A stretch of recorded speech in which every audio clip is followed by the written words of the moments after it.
zero. Interest rates are a barometer within the economy, and when the economy gets overheated, they naturally will rise. But as the economy became overheated after 2002, as you approach 2004, 5, and 6, you've got an alarming bubble in the housing market. This did not happen as a consequence of capitalism.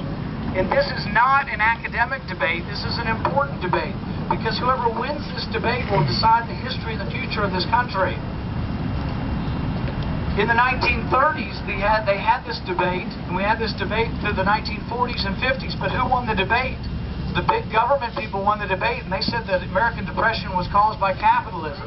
Consequently, we got more and more intervention into the marketplace, and more a slow ebb and flow towards socialism. Now it's not a slow ebb and flow, it's a quick ebb and flow as we nationalize the banks and are purchasing equity in banks.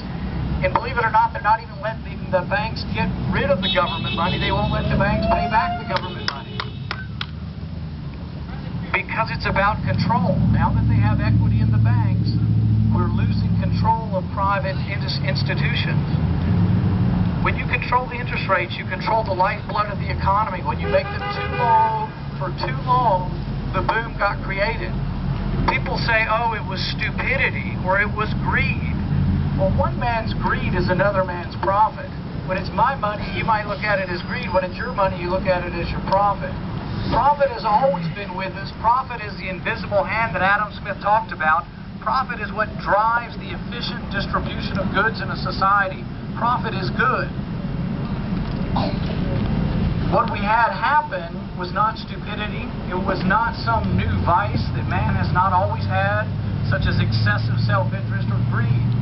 What happened is you had mortgage brokers that would loan money to people with no money down, not because they thought there was going to be a failure, because the price of housing was going like this.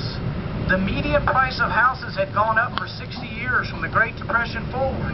But when you got to 2002, the median price of homes went like this. And as it skyrocketed exponentially, you could buy a house for $100,000 with no money down, because a year later it was worth $120,000. Then they'd loan you back $20,000 and you put a pool in the backyard. It was a crazy system, but it was based on the home prices rising.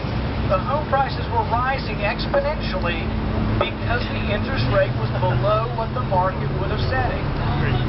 We need to lay the blame where the blame should go. The Federal Reserve caused the bubble and caused the